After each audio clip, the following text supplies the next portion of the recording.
Hey y'all!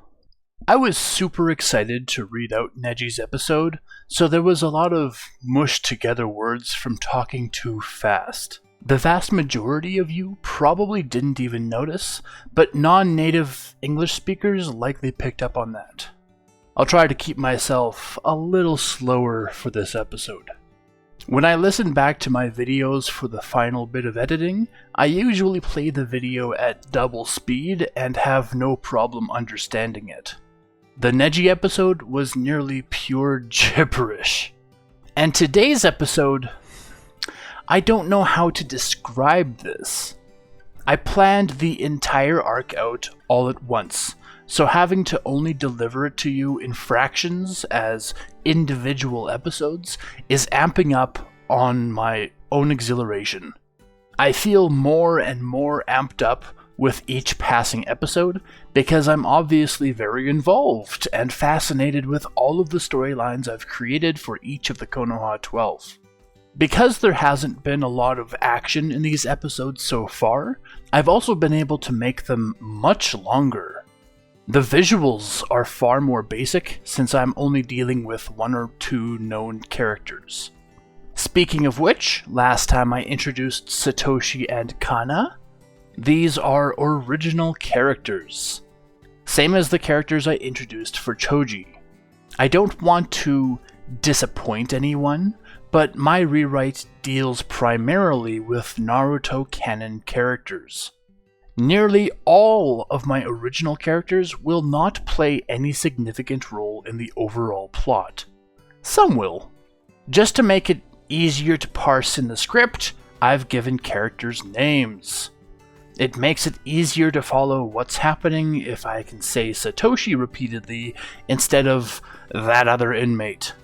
And now with all of that out of the way, what happened last time? Neji was apprehended by Fusion Man, one who has shown his face very few times in my rewrite so far. I will leave the wonderfully skilled investigators of my Discord to figuring out who that man's allied with and what his intentions are. That's a drip feed of information, though. I would be shocked to my core if somehow someone figured out Fusion Man's purpose this far into the rewrite, considering how little I've shared. Neji's eye was also taken from him in vain as it turned to ash.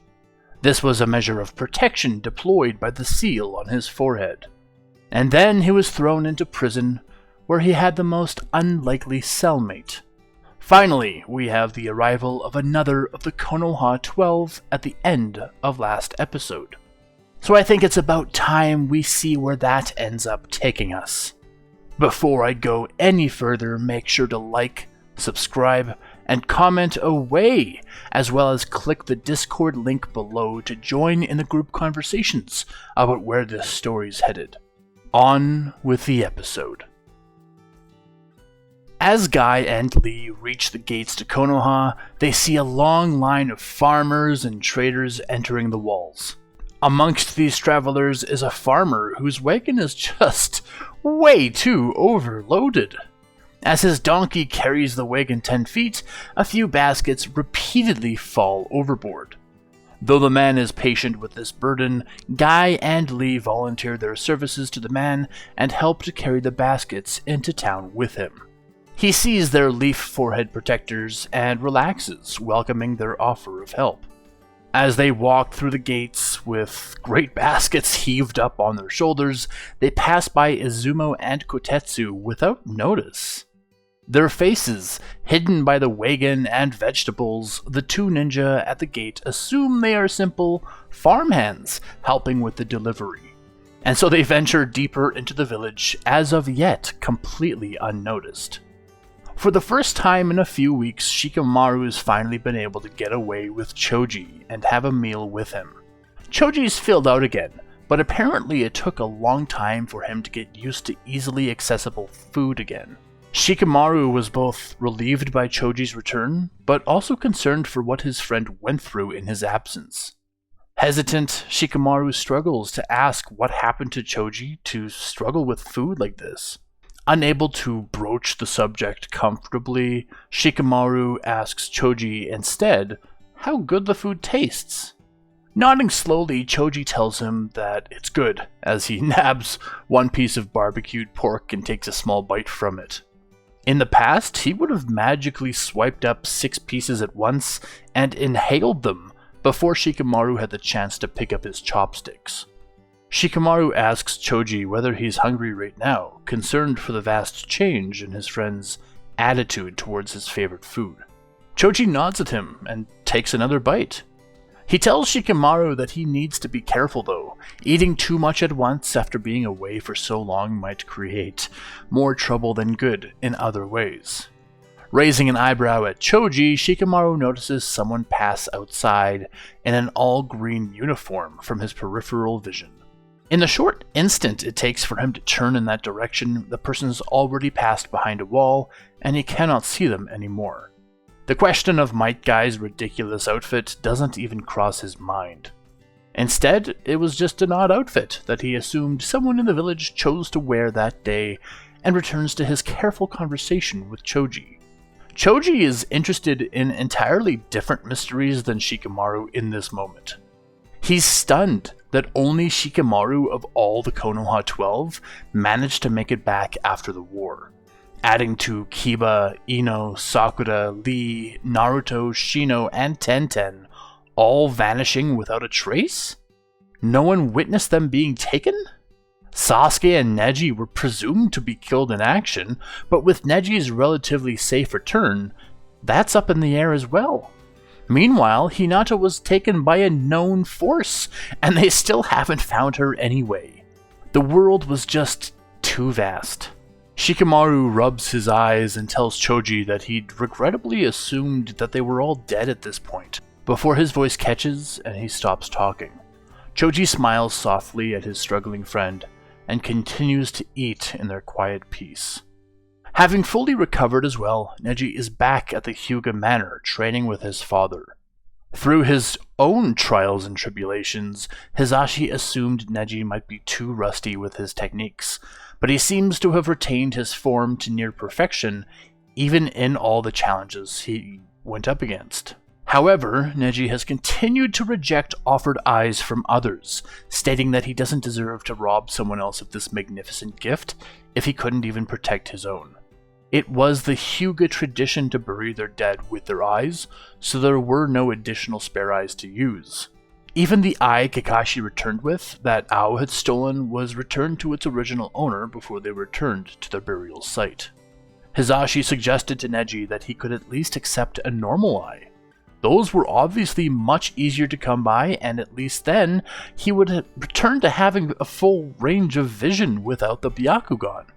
Shaking his head, Neji stubbornly refuses, stating that he needs to live with one eye as a punishment for losing the other. Disappointed that his son is being so hard on himself, Hisashi has chosen instead to give Neji time to think about it. For now, Neji's using the Byakugan for the very first time since he vanished. Going for so long without it has caused overstimulation for the young Hyuga as he struggles to find his keen focus that he used to have. Hisashi explains to him that the Byakugan works best when in pairs. The mist ninja Ao that had stolen the single eye was probably only able to utilize it at a fraction of its true potential. A single Byakugan used by a non-Hyuga was the worst conditions their Kekkei Genkai could be used in, whereas the best conditions were obviously 2 Byakugan together in a Hyuga. They split the chakra expenditures. As Neji was now, he would incur Byakugan backlash much faster as long as he only had the one eye.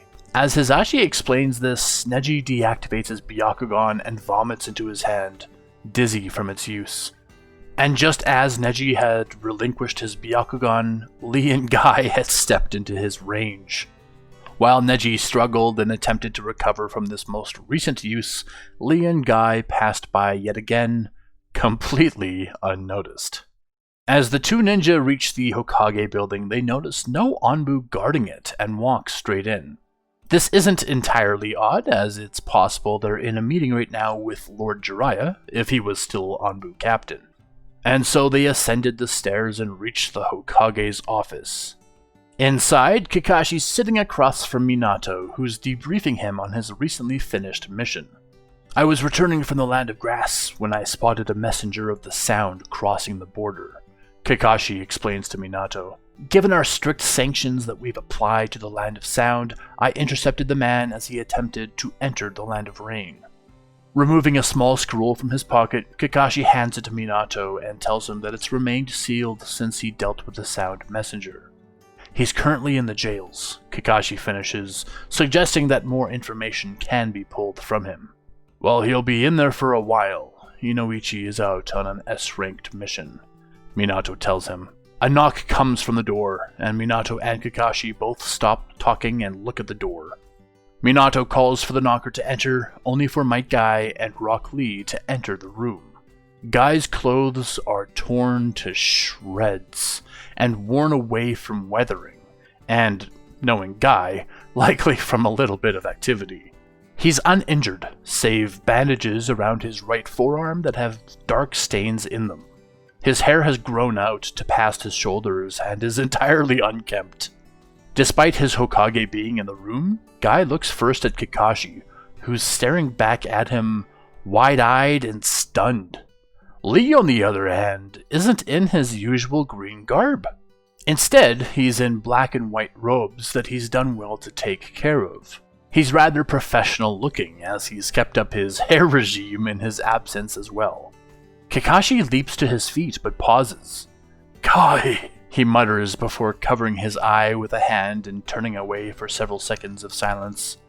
Regaining his composure, Kakashi approaches his long-lost friend and gives him a light push, almost as if to verify that Guy's actually standing there, before shaking his head in disbelief. "Raido, retrieve Lady Tsunade," Minato orders. Though Raido wasn't visible, it was only a minute before Lady Tsunade appeared with him through the door. "Tsunade, please check these two for any injuries that need addressing," Minato tells her, staring at Rock Lee with intrigue. Tsunade glances between Guy and Lee and pauses for a moment before realizing who she's looking at. Chuckling about all these reappearances lately, Tsunade proceeds to check them out without any silly dialogue. Rock Lee is cleared of all medical needs, but Tsunade tells Guy that she needs to get a closer look at his arm. Unlike the old Guy who would put up a goofy protest that he didn't want to miss the party, current Guy dutifully went with her out of the room. Kakashi shares a small glance to Minato as both notices that this quirk is absent from Guy. Without another word to his sensei and Hokage, Kakashi follows after them and leaves as well. Alone now with Rock Lee, Minato points for him to take a seat and asks him to explain when and where he disappeared to. Shino, Tenten, Naruto, and Lee had surged to the defense of Lord Orochimaru, who was outnumbered and pressured by the combined elite forces of the Rock Ninja. But their efforts to help were in vain, as one of the ninja performed a strange jutsu that folded reality around Lee. Matter warped as it collapsed onto itself, and he crumbled into a complete darkness where no matter existed for just an instant before it all unfurled again and returned to normal. Except now he was sitting on a beach, a sandy beach, looking at an endless body of water. Lee had never seen the sea before, and as much as he had the urgency to return to the action in Iwa, he was also starstruck by the infinite water before him. When he looked around, the other three were nowhere to be found, and he was at least relieved that it seemed as though only he was caught in that jutsu. Nevertheless, he needed to find out where he was before he could pick a direction to run to. The sea faced east, so he assumed he was on the edge of the land of water, lightning, or wind.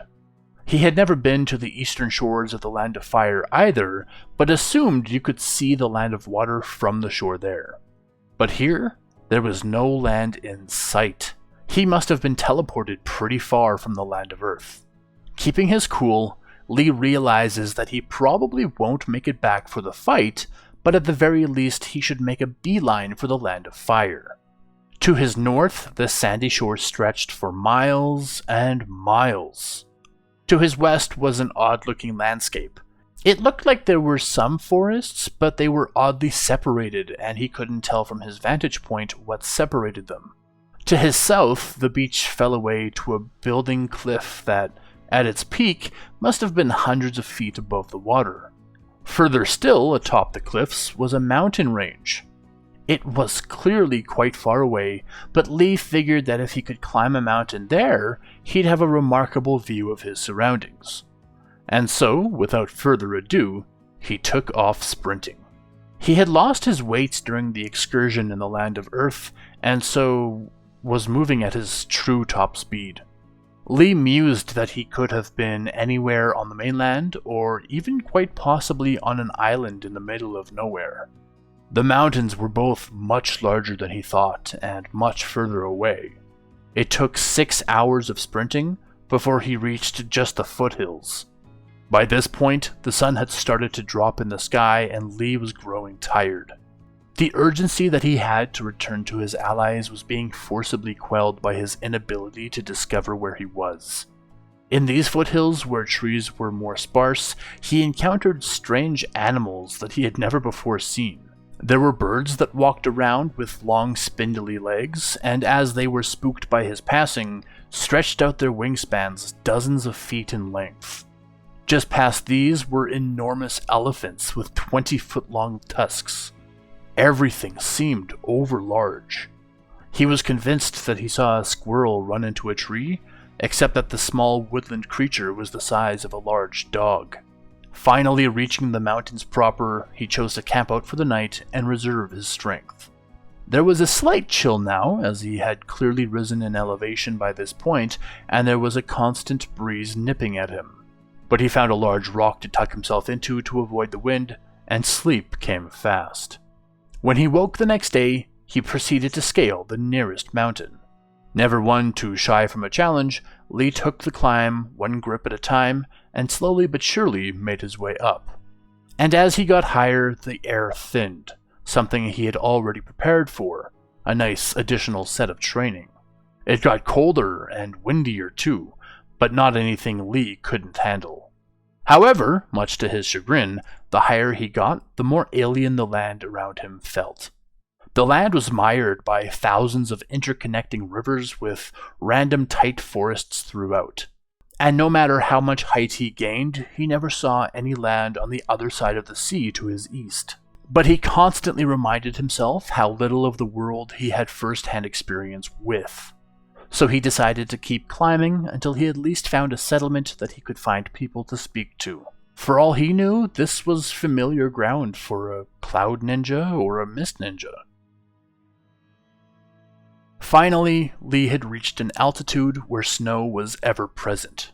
The wind was so strong here that it felt like he would be launched from the cliff face if he did not keep a strong grip at all times. As this gale force gust blasted through the mountains, it also carried with it ominous noises, howling as it passed Lee by. Mixed in with the howling current, Lee thought he also heard deeper noises, like a bear threatening a fight. The cliff he held onto began to rumble, and as the deeper noise lessened, it was replaced by a huge avalanche careening down the side of his mountain.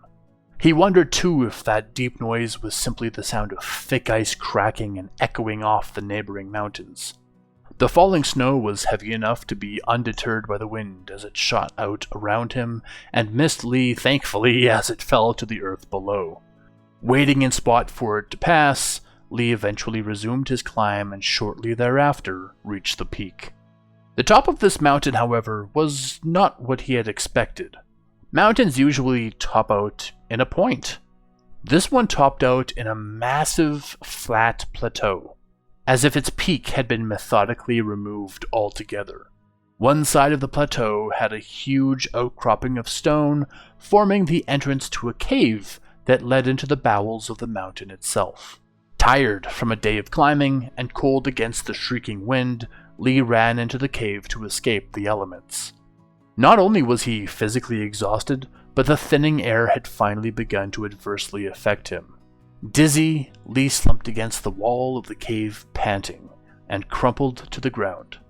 After nearly an hour of trying to get his breath back and wondering what his next move would be, Lee is blindsided yet again by that same deep, guttural noise. Following this, the mountain begins to rumble again, and he wonders if an avalanche has followed the sound. Cautious that the avalanche will start by peeling off from the top of the mountain, Lee flees the cave and prepares for an emergency descent. But on the ledge opposite him, he notices a gigantic red hand gripping the cliff. It's difficult at the moment for him to read the scale of this hand, but it alone is certainly several times larger than himself. The owner of the hand lifts up and raises into view. Lee realizes that he's in the home of a strange, enormous ape with horns.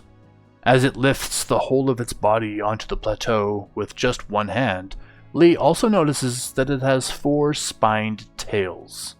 Confused as to what kind of animal this is, Lee's forced to forget the thought as the colossal beast notices him. The ape doesn't blink as its mouth opens and hyper-dense chakra visible to the naked eye begins forming into a sphere. Lee immediately learns that this isn't an animal at all. It's a bijou, wild and free. Sprinting to the edge of the plateau, Lee leaps from it as the beast releases its bijou dama and decimates half the mountain. Debris explodes outward and all around Lee as he falls and falls. He built up too much speed before leaping and has moved away from the cliff face, unable to throw out an emergency kunai to slow or stop his descent. The panic of being struck by such a blast led him to a poor decision. Lee didn't even get a chance to properly observe his surroundings, not that it mattered now.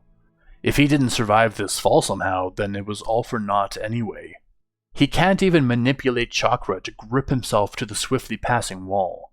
And so, he plummeted toward the ground. As it raced toward him, his vision and consciousness turned to black.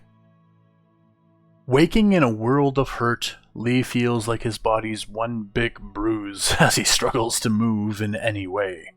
However, he's no longer outside, at the base of a bijou's crumbling mountain. The room he's in is cold, and he can feel a cool draft gently flow from one side of the room, an open door to the outside, to the other, a slightly ajar door leading further into the building he's in. There's a scent of wildflowers coming in with the draft that seems to relax Lee, and he almost forgets the pain radiating across his body. Clearly, someone found him and gave him a bed to rest and recover. Lee lays awake for a time, wondering how long it'll be before he gets home.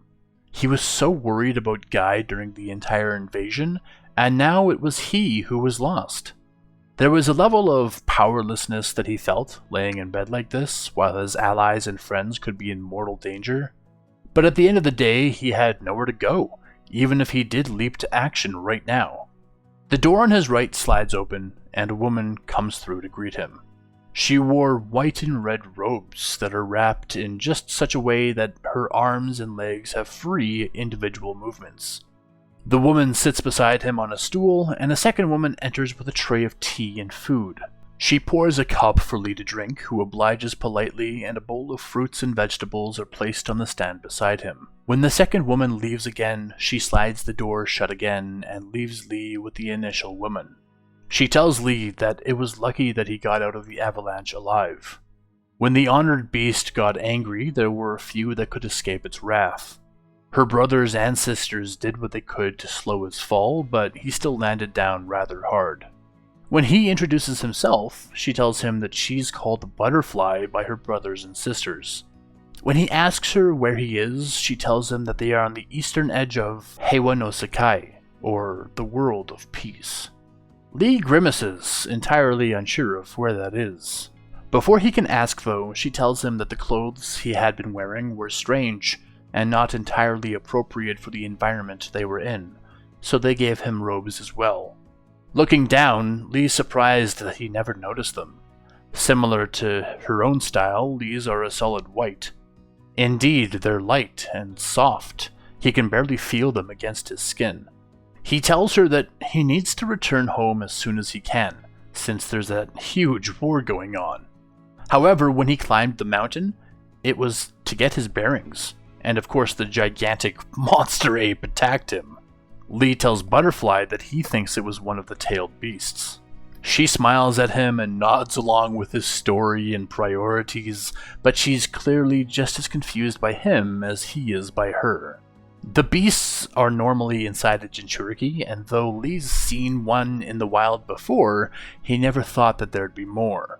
Meanwhile, he's also curious as to how her people slowed him down, or even saw him falling to begin with amongst the rest of the avalanche. Trying to backtrack, he tells her that he's from the land of fire, but they're currently allied with the lightning and wind to suppress the earth and water. It may as well be a world war with the intense logistics required for such a venture. She tells Lee that she's never heard of these lands be it fire, earth, or anything else. Confused, he tells her that the maps he's seen aren't complete. Perhaps they're in a nation beyond the land of earth, or even the land of wind. She thinks for a moment before standing and leaving the room. When she returns, she has a large scroll that she unfurls across his legs on the bed. It's a map, but not of the land he knows.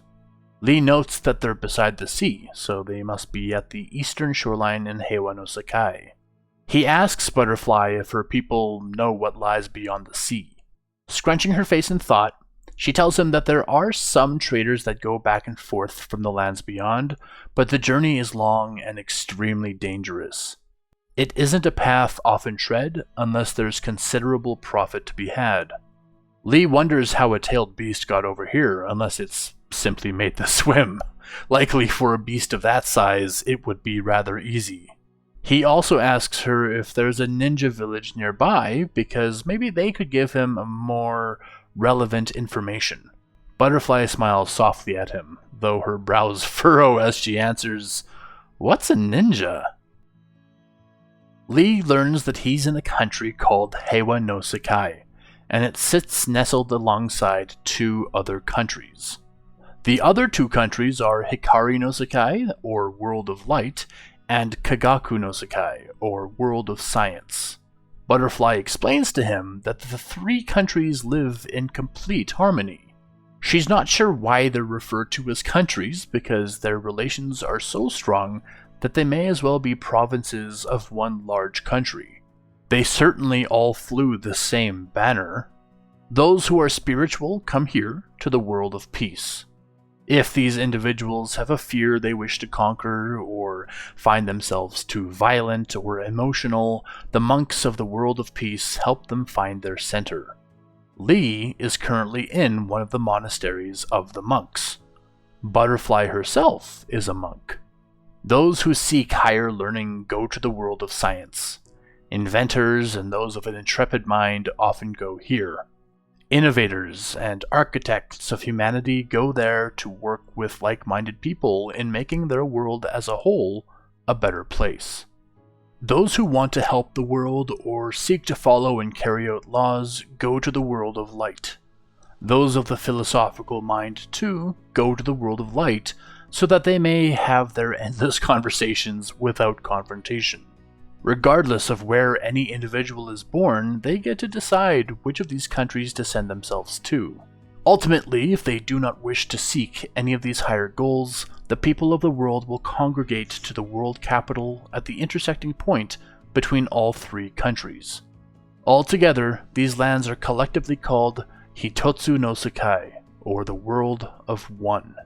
Theirs is a world they experience together, and so they have naturally found a continued peace and friendship between one another.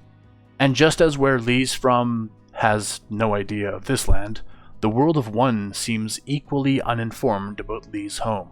Overwhelmed by the information, Lee tries to throw some sense into it and asks where those who mold chakra go. Just as before, Butterfly tells him that she has no idea what chakra is.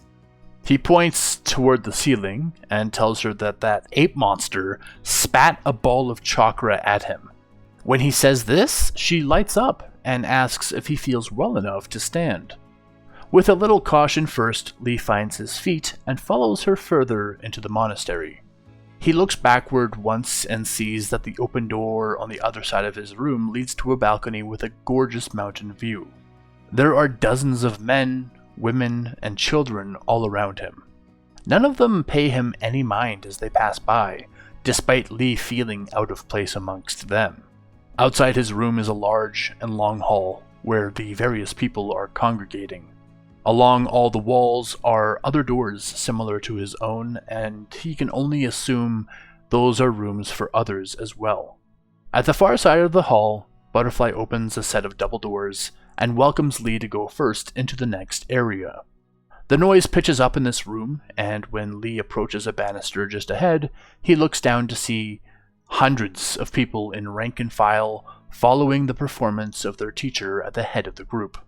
They're all in white and red, white and white, or white and blue uniforms, except for the master at the front. The master wears full black robes. Clearly the colors denote some sort of ranking, but Lee doesn't have quite enough information to figure it out. Butterfly tells him that everyone below have only been in the monastery for a year. Students who have been around for so short a time only learn the basic patterns to allow their bodies to grow used to what's to come next. Waving for Lee to follow, Butterfly leads him around towards another set of doors. While they walk, Lee takes note of the type of movements the students are learning. He describes it to himself as a gentle martial art. There's no hostility or aggression from their movements or actions. Leading into the next room, Butterfly shows him another set of trainees. This set are in gray robes with a similar variety of bands from before: red, white, blue, and gray. The master they follow is again in full black. The level of technique from these trainees is noticeably higher from the first group, as they all move in exact synchronization as each other. Their movements are slow and smooth and deliberate, but end in fast lurches at the end of a form or maneuver. And at the ends of their fast lurches, Lee notices dust or leaves around the trainees swirl about in gentle whirlwinds. There was something that they were doing to invisibly interact with the small particles around them. Leaning forward with interest, Lee realizes that this is what Butterfly wanted him to see. Butterfly tells him that the monks of the world of peace train in ki. She suggests that this might be similar to the chakra that Lee spoke of, because those blasts that the great ape creates are thought to be made of pure ki. The monks train their ki so as to affect both their environment and themselves. With their ki, they can strengthen their own senses substantially, or they can bend nature to their will. Some of the masters have been known to walk along the floor of the sea without getting wet, and some are even rumored to be able to read minds. It's a stormy day in the land of wind. Sand roils across the dunes as people flee to their homes to wait out the gale forces of sand that would otherwise pelt them. It's during this oncoming sandstorm that the leaders of the village have called a meeting.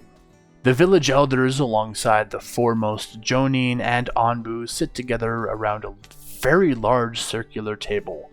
At a seat furthest from the doors, Gara sits and calmly listens to their bickering. He gazes outside and watches the storm creep ever closer, and debates inwardly whether he should let the storm hit the village or send it away.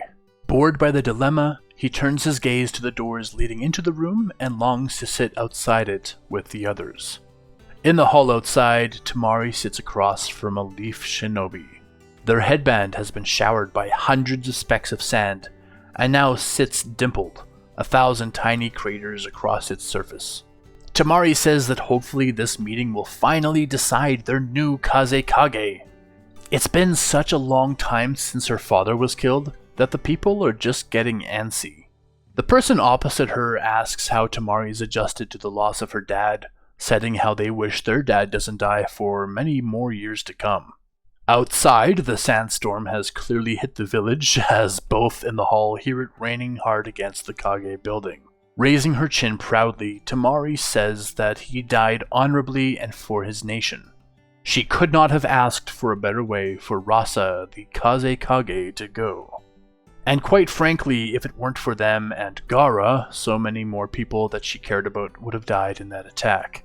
The person opposite smiles at Tamari, who smiles in return, and they both fall quiet. Doors at the entrance to the building a floor below clatter open so loudly that everyone else inside, barring those in the meeting, can hear it. Tamari gives a start and wonders whether she should investigate why there was such a loud banging. But her question is answered when the man who entered through them races up the stairs. Dumbfounded, the man stares at the two, as if frozen in time. Forgetting himself, he runs toward the two as the other gets up and engages him in a tight embrace. "My little girl!" Inoichi shouts desperately. "I missed you, Dad!" Ino cries in return. And that's the end of the episode. Wow. Am I right? As you can probably imagine, a lot of planning was required for this episode, because I had to essentially invent another continent. There is a very poorly made map as well, and I'll throw that up for any who are remotely interested. Like I said, it's bad, but at least it'll give you a ballpark idea of how I imagine this place looks like on a map. I'm more interested in the banner, which was remarkably hard to make. I've never tried to make a triple-faced yin-yang before. I ended up having to copy some ideas online and merging some together to get the exact look I wanted. Anyway, there was obviously an enormous amount of world building here, so I wanted to take it slow and easy in order to explain it all without being a jumbled mess of confusion. For some reason, the four-tailed beast is here in this land, but at the same time, no one ever said the tailed beasts were restricted to just the one continent, right? And these monks that Lee met use ki instead of chakra. Are they the same thing, or is there something different about ki? We'll learn more about this in the future. I had a lot of fun playing out how Guy and Lee accidentally made it to the Hokage's office without anyone noticing them. Unlike the first two that make it back to the village and get discovered, I wanted to have a little bit of fun with this one. Like, imagine if they were assassins that just walked through the village. It's a hilarious concept to me, to not be seen despite being in plain sight. And of course, several revelations that came at the end of the episode. Why is Ino in the Land of Wind? How did Rasa die? Is Gara in the running for that title in my rewrite? Where is Kankuro? If Ino's here, where's Sakura? I love my cliffhangers. As always, there's a million questions here, but I have someone in my Discord archiving all the information we know about each character with some very useful data sheets. So if anyone's super confused, head on over and hopefully they'll help clear up some of the mysteries. And as always, I have a lot of information in nearly every single line of the episode. If anyone's interested in drawing Rock Lee with robes, I'd very much appreciate it. Not that that's his new permanent apparel, but it's fun picturing him in anything other than a full green bodysuit. Anyway, rambling over, let's get ready for the next episode. Its direction is doubtlessly predictable at this point, but I'll still not say outright. Until then, and as always, the sky's the limit.